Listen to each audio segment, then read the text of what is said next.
मित्रांनो, तुमचं पुन्हा एकदा GB स्टोरी टेलर या यूट्यूब चॅनलवर स्वागत आहे. आजच्या आपल्या गोष्टीचं नाव आहे ती भयानक सोलो ट्रिप. लेखक स्टोरीवाला विपुल. पण गोष्ट सुरू करण्याआधी जर कोणी या चॅनलवर पहिल्यांदाच आलेले असाल तर त्यांनी ह्या चॅनलला सबस्क्राईब करायला विसरू नका. चला तर मग अजिबात वेळ न घालवता गोष्टीला सुरुवात करूया.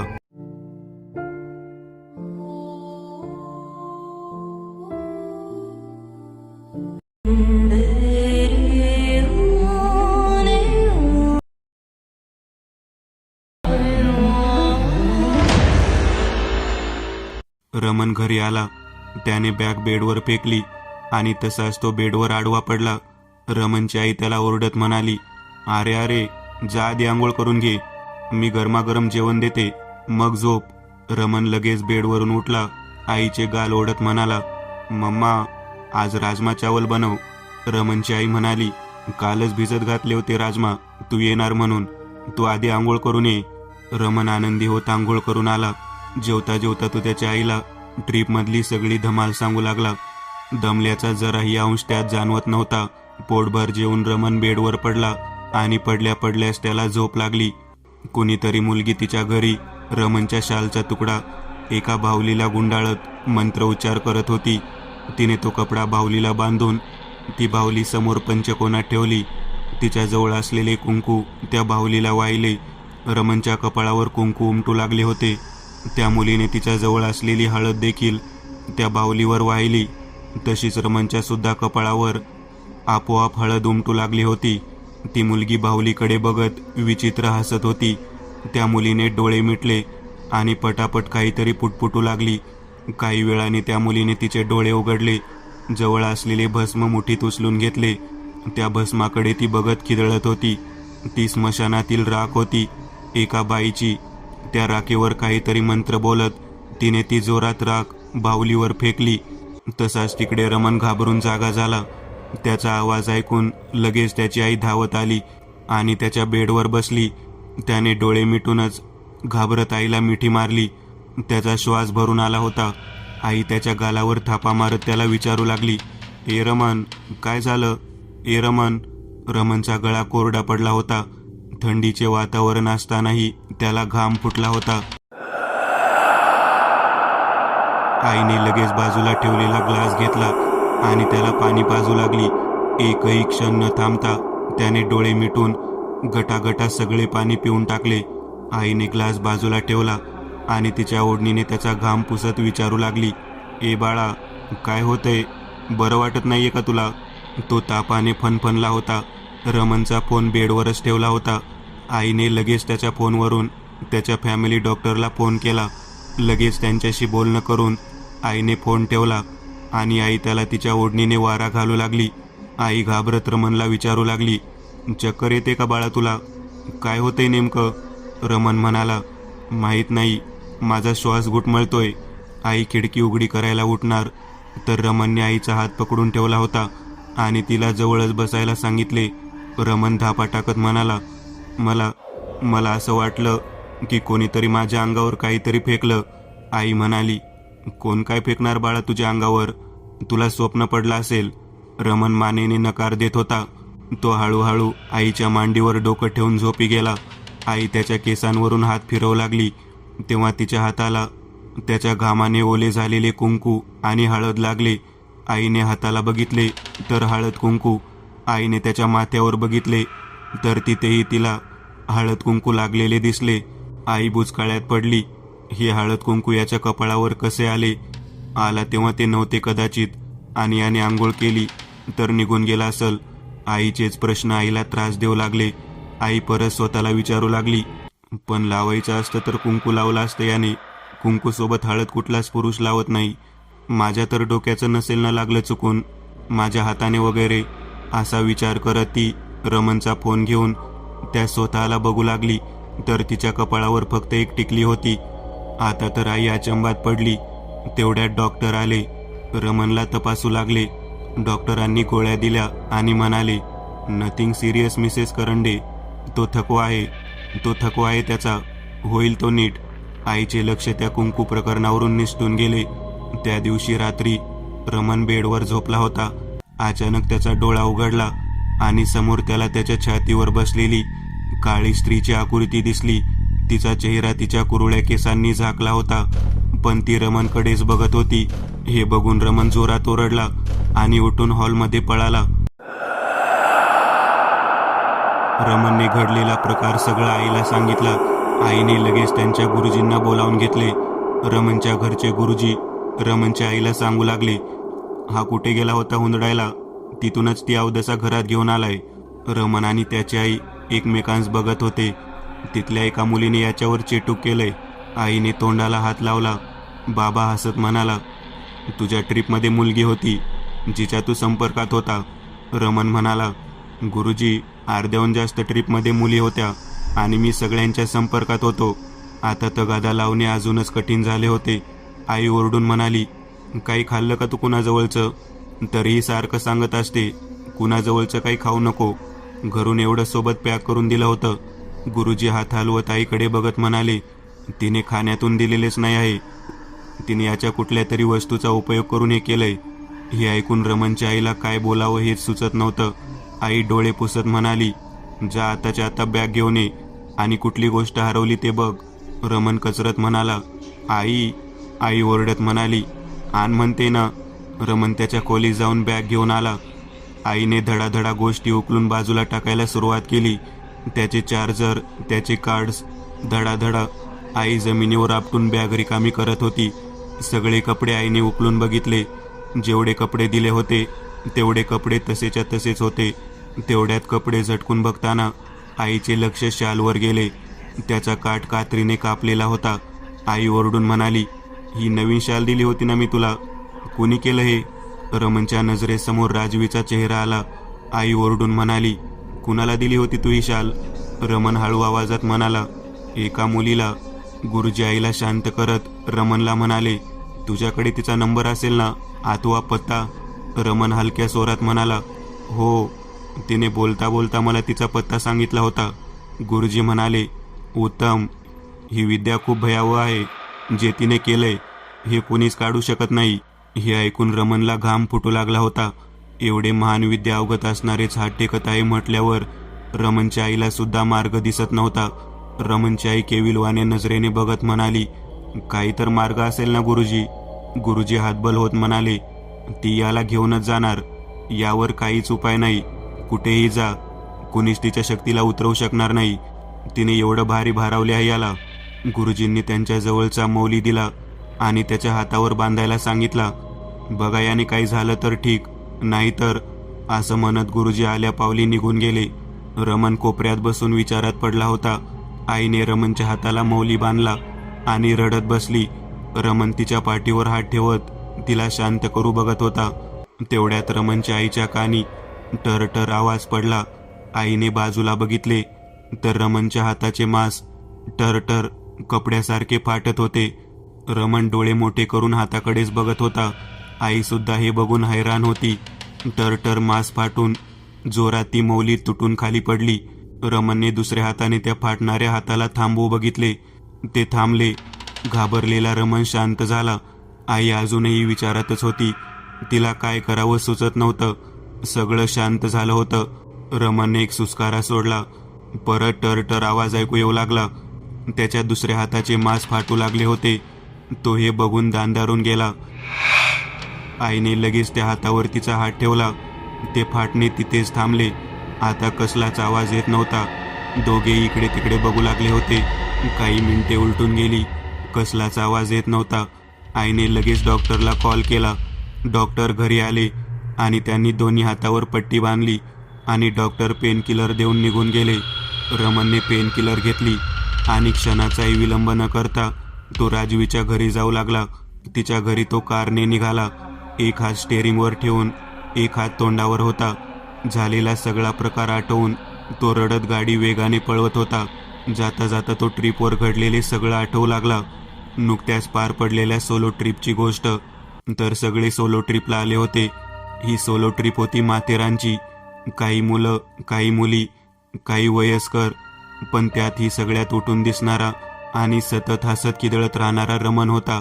राजवी आणि ईशा या दोघी बहिणी. राजवीला बघता क्षणी रमणची भुरळ पडली होती, पण ती फारशी बोलायची नाही.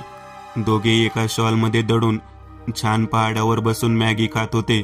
आजूबाजूला सगळा बर्फाने नटलेला शुभ्र पहाड. सकाळचे 8 वाजले असावे. कोवळे सोनेरी ऊन पडले होते. पाखराचा किलबिलाट कानी पडत होता. रमणच्या हातात ऊब देणारा गरम मॅगीचा बाऊल होता. त्यातून निघणारी वाफ जी गार वाऱ्यावर पसरत होती, त्या बाऊलमधून निघणाऱ्या वाफेतून मॅगीचा सुगंध नाकात दरवळत होता. रमण आणि राजवी दोघे एकमेकांस बघत होते. गुलाबी रंगाचा स्लीवलेस टॉप आणि निळी जीन्स राजवीने घातली होती.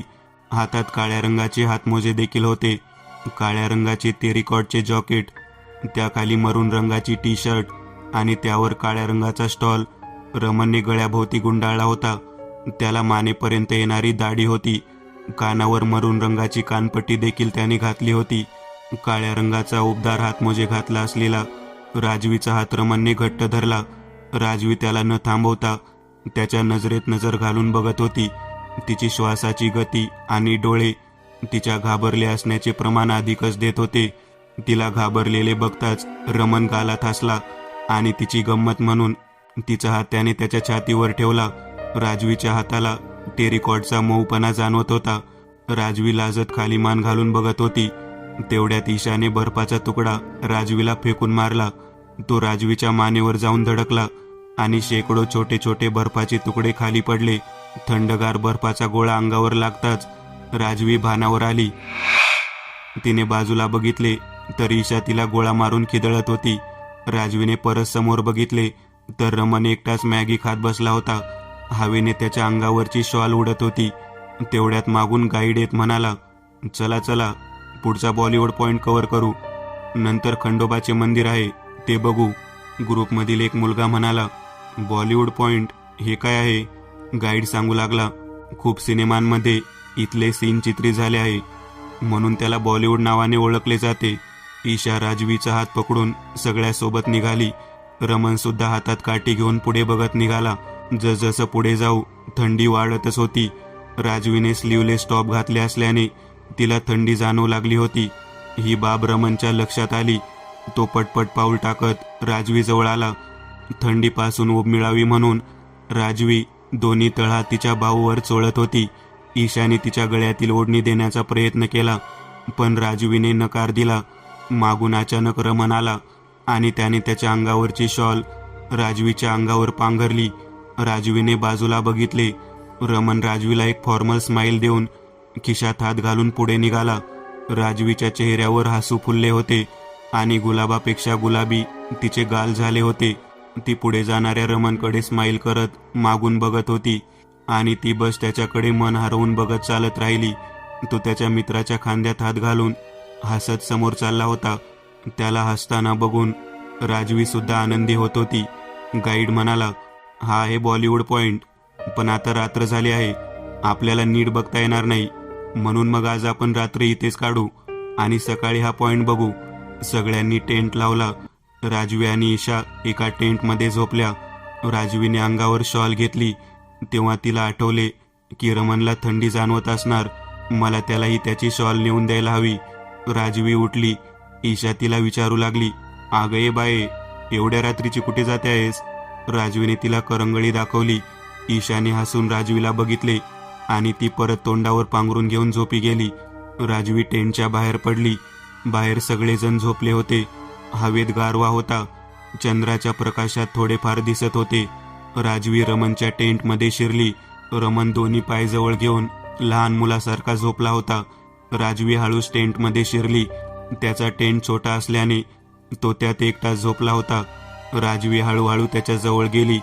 तो थंडीने कुडकुडत होता. त्याच्या टेंटची छत पारदर्शक असल्याने त्यातून चंद्राचा प्रकाश त्याच्या चेहऱ्यावर पडत होता. त्या प्रकाशात चेहऱ्यावर असलेली त्याची निरागसता अगदी साफ झळकत होती. राजवी त्याला स्माईल करत निहाळत होती. तिने त्याच्याकडे बघतच स्वतःच्या अंगावरची शाल काढली, त्याच्याजवळ गुडघ्यावर बसली आणि ती शाल त्याला पांघरली. अंगावर शाल आल्याने त्याच्या शरीराला जाणवणारी ऊब राजवीच्या मनाला जाणवत होती. रमनला अचानक जाग आली. त्याने डोळे उघडले तर त्याच्या समोर त्याने केस मोकळे असलेल्या स्त्रीला बघितले आणि तो ओरडणार. एवढ्यात राजवीने त्याच्या तोंडावर हात ठेवला. राजवी खुसफुस करत म्हणाली, मी आहे राजवी, तुझी शॉल परत करायला आले होते. रमनने कपाळावर हात मारून घेतला. तेवढ्या टेंट बाहेर आवाज ऐकू येऊ लागला. राजवी, राजवी. आवाज ईशाचा होता. रमन आणि राजवी आवाज ऐकत म्हणाले, ईशा. तेवढ्यात आवाज ऐकून टेंट बाहेर सगळे गोळा झाले होते. राजवी बाहेर पडणार. एवढ्यात रमनने तिचा हात पकडला. राजवीचे तर अगदी काळजाचे ठोके पडणंच बंद झाले होते. रमन तिला म्हणाला, बाहेर सगळे जमले आहे. तू आता एवढ्या रात्री त्यांच्या समोर माझ्या टेंटमधून बाहेर पडशील तर त्यांना काहीतरी वेगळं वाटेल आणि कदाचित ते तुला चुकीच्या नजरेने बघतील. तू इथेच थांब, मी सगळ्यांना कळवतो, मग तू तुझ्या टेंटमध्ये जा. असं सरळ बोलून रमन उठला. रमनचा चेहरा चंद्रासारखा झळकत होता. जणू मोत्यांचा आकार त्याच्या चेहऱ्यात उतरलाय. चांदण्याच्या रसात तोच न्हाऊन निघालाय. तो हळूच टेंटमधून बाहेर पडला. कोच आणि गाईडला ईशा सांगत होती ती वॉशरूमसाठी बाहेर पडली होती पण अजून आली नाही. चालत जाताना रमनचा रुबाब, त्याच्या माथ्यावरचे केस मागे पुढे होत होते. त्याच्या हातातले ते कडं त्याच्या मनगटाला जणू बिलगून बसलं होतं. ह्या सगळ्याला बघत राजवी हारून गेली. त्याच्या सौंदर्याच्या प्रेमात तर ती आधीच पडली होती, पण स्वभावाच्या प्रेमात ती आता विरघळत होती. माणूस सौंदर्यामुळे एखाद्या व्यक्तीच्या प्रेमात पडू शकतो, पण स्वभावाच्या प्रेमात पडलं की ते प्रेम निरंतर राहतं. मुलीच्या आबरूचा एवढा विचार करणारा मुलगा राजवीच्या नशिबी पहिल्यांदाच आला होता. रमन सगळ्यांना म्हणाला, अरे हो, मी तिला तिकडे जाताना बघितलं होतं. विरुद्ध दिशेने बोट दाखवत रमन सगळ्यांना तिकडे घेऊन गेला. राजवी हसत रमनकडे बघत टेंटच्या बाहेर पडली आणि थोडी दूरवर चालत आली. तेवढ्यात ईशाने वळून बघितले. राजवीची नजर झाली आणि ती थबकली. ईशा जोरात म्हणाली, राजवी, तू इथे काय करते आहे? राजवी म्हणाली, अगं फ्रेश व्हायला गेले होते. राजवी सापडली. रमनने सगळ्यांना सांभाळत आपापल्या टेंटमध्ये पाठवले आणि मॅटर सॉर्ट केले. सगळेजण दुसऱ्या दिवशी भैरवनाथाच्या मंदिराजवळ आले. गाईड सांगत होता, जो कोणी इथे इच्छा घेऊन येतो त्याची इच्छा नक्की पूर्ण होते. राजवीच्या मनात एकच इच्छा होती, रमन. सगळे हात जोडून उभे होते. ईशाने राजवीला मंदिराजवळ यायला सांगितले तर तिने दुरूनच नकार दिला आणि ती बाजूला उभी राहिली. हळूहळू चालत चालत सगळे दुसऱ्या स्पॉटवर आले. सुंदर असा झरा वाहत होता. करंगळी बुडेल एवढंच ते पाणी, पण अगदी स्वच्छ, पारदर्शी. खालचे लाल पांढरे गोटे सुद्धा सहज दिसत होते. रमन त्याच्या मित्रांबरोबर जाऊन मध्ये सगळ्यांवर पाणी उडवत होता. राजवी काठावर पाण्यात पाय घालून बसली होती. गालावर एक हात ठेवत ती रमनला बघत होती. त्याचं ते खळखळून हसणं तिच्या चेहऱ्यावर स्माईल आणायला पुरेसे होते. राजवीसाठी त्याच्या हसण्यापुढे तो जराही फिका होता. त्याच्याच बाजूला गरमागरम जेवणाचा स्टॉल लागला. काही लोक मज्जा करत होते तर काही लोक खाण्यावर ताव मारत होते. ईशाने राजवी आणि स्वतःसाठी प्लेट लावून आणली. राजवी म्हणाली, अगं नाही, मला भूक नाही, तू खा. दुरून बघत असलेला रमन म्हणाला, खालो जी मॅडम, वो सलाद मैंने अपने हाथों से बनाया है. ईशा तोंड वाकडं करीत म्हणाली, उसे सलाद वलाद पसंद नाही. राजवीने चपातीचा एक तुकडा मोडला आणि सलाद सोबत घेऊन तोंडात टाकला. ईशा हे बघून आवाक होती. रमन राजवीकडे बघून हसत होता. तो सुद्धा हसत पाण्याच्या बाहेर आला. रात्रीची वेळ होती. सगळे जेवण करून आपापल्या ग्रुपसोबत बसून गप्पा मारत होते. रमन कानात हेडफोन घालून चंद्राकडे बघत एका कोपऱ्यात बसला होता. राजवीने त्याला बघितले आणि त्याच्या जवळ जाऊन बसली. रमनने तिच्याकडे बघितले, एक फॉर्मल स्माईल केली आणि एका कानातले काढून टाकले. राजवी स्माईल करत म्हणाली, आजचा आपला शेवटचा दिवस, उद्या माहिती नाही कोण कुठे असेल. रमन स्माईल करत मान डोलावत म्हणाला, राजवी, छान गेले ना दिवस, कळलं सुद्धा नाही कसे गेले. रमन स्माईल करत होता. राजवी म्हणाली, काय झालं, सारखा बडबड करत असतो, शांत का बसला आहेस? रमन म्हणाला, काही नाही ग, खूप छान गेले दिवस आणि आता उद्या जाणार तर आतून असं भरून आल्यासारखं वाटतंय. राजवीने एक हलकी स्माईल केली. हळूच त्याच्या तळहातावर तिचा तळहात ठेवला. त्याच्याकडे तिच्या मनगटाला स्पर्श करत थंडगार जाणवत होते. राजवी म्हणाली, रमन, मला तुला काहीतरी सांगायचं आहे. तेवढ्यात रमनच्या फोनवर कॉल आला. राजवीचे स्क्रीनकडे लक्ष गेले. स्क्रीनवर जान म्हणून नाव फ्लॅश होत होतं. रमन हसत राजवीला सांगू लागला, माझी फियांसे, आमचं लवकरच लग्न होणार आहे. हे ऐकता जणू राजवीच्या मनावर एकाच वेळी हजारो वार झाले होते. चेहऱ्यावर स्मित हास्य होते आणि डोळ्यातले अश्रू तिने दाबून ठेवले होते. रमने फोन पिकअप केला आणि तो उठून दुसरीकडे बोलायला लागला. राजवी तिथून पळत सुटली आणि थेट टेंटमध्ये येऊन बसली. डोळ्यात रोखून ठेवलेला अश्रूचा बांध फुटू लागला. तोंडावर हात ठेवत आवाज दाबत ती रडू लागली होती. अगदी जवळ बसली असलेली ईशा राजवीला शोधू लागली होती. तिला तिच्या टेंटच्या पडद्यावर आगीजवळ बसली असलेली ईशा राजवीला शोधू लागली होती. तिला तिच्या टेंटच्या पडद्यावर एक वलसावली दिसली. ईशा तिच्या टेंटमध्ये गेली तर राजवी रडू लागली होती. ईशा लगेच आत शिरली आणि तिला विचारू लागली. राजवी हुंदके देत सांगू लागली, आय लव्ह रमन, पण त्याचं कुणावर दुसऱ्यावर प्रेम आहे. त्यांचं लग्न होणार आहे. ईशा राजवीला आलिंगन देत तिला शांत करत विचार करत होती. त्या दिवशी राजवी नीट जेवली सुद्धा नव्हती. झोपायची वेळ झाली होती. सगळे झोपले होते. ईशा आणि राजवी एकाच टेंटमध्ये होत्या. राजवी अचानक उठून बसली आणि सरळ रमनच्या टेंटमध्ये शिरली. तिने अंगावरची शाल ओढली होती आणि तो घोरत पडला होता. राजवीने एक नजर तिच्या हातातल्या कात्रीकडे टाकली आणि हळूच तिने त्या रमनच्या शालीचा एक काठावरचा तुकडा कापून घेतला. तो तुकडा हातात घेऊन राजवी त्याच्याकडे स्माईल करून बघत होती. रमनला खोकला येऊ लागला होता. राजवीला काय करावं हे कळत नव्हतं. तो डोळे उघडणार एवढ्यात राजवीने तिथून पळ काढला. त्याच्या टेंटच्या बाहेर येऊन ती डोळे मिटून छातीवर हात ठेवून सुटकेचा श्वास घेत होती. रमनला जाग आली. त्याला त्याच्या टेंटच्या समोरच्या पडद्यावर वलसावली दिसली. रमन जाडसर म्हणाला, कोण आहे, कोण आहे तिथे? हे ऐकताच राजवीने ताडकन डोळे उघडले. मागे वळून बघितले तर तिची सावली टेंटवर दिसत होती. रमन उठून टेंट बाहेर येऊ लागला होता. राजवीच्या अंगाचे पाणी पाणी झाले होते. रमन उठून बाहेर आला. बघतो तर काय, समोर कुणीच नव्हतं.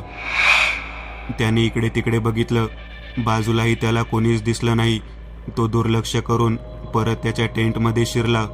राजवी पळत तिच्या टेंटमध्ये येऊन ठेपली होती. पळण्याचा आवाज आल्याने ईशाला जाग आली. समोर राजवीला उभं बघून ती म्हणाली, अगं अशी का उभी आहे? घाबरले ना मी. बरं वाटत नाहीये का तुला? राजवीने जीभ ओठावरून फिरवली. औंढा गिळला. तिच्या घशाला कोरड पडली होती. ती काय बोलणार? इतक्यात तिचे लक्ष राजवीच्या हातात असलेल्या कात्रीवर गेले. ईशा कात्री बघून संशयित आवाजात म्हणाली, राजवी, तू एवढ्या रात्री कात्री घेऊन काय करत आहे? राजवीने तिच्या हातातला शॉलचा तुकडा लपवला आणि मान डोलावत म्हणाली, अगं ते नथिंग, जस्ट केस कापत होते. ईशा उठून म्हणाली, व्हॉट, एवढ्या रात्री? राजवी उत्तर देत म्हणाली, अगं ते माझ्या इयरिंगमध्ये केस अडकले होते ना ते. ईशा म्हणाली, अच्छा असं होय, जाऊ दे, ये झोप. राजवीने मान हलवली. तो कापडाचा तुकडा खिशात घातला आणि बिछाण्यावर पडली. वरती बघून ती अजूनही कसला तरी विचारच करत होती. सकाळ झाली. आज सगळे एकमेकांना मिठी मारून नीट निरोप घेऊन ट्रीपवरून घरी परतले.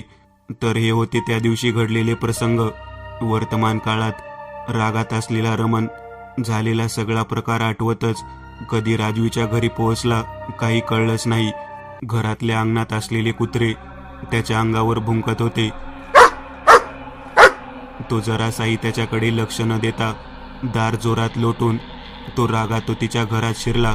राजवी त्याला बघून अत्यंत आनंदी झाली होती. रमन ओरडत म्हणाला, काय हवंय तुला? मी हवाय ना. त्याने टरटर त्याचे शर्ट काढून फेकले आणि म्हणाला, घे. राजवी हे सगळं ऐकून भांबावून गेली. राजवी हळूच आवाजात म्हणाली, काय झालंय? तू एवढ्या मोठ्याने का बोलतोय? रमन चिडत म्हणाला, मग काय तुला मिठी मारून बोलू? राजवीच्या डोळ्यात पाणी आले होते.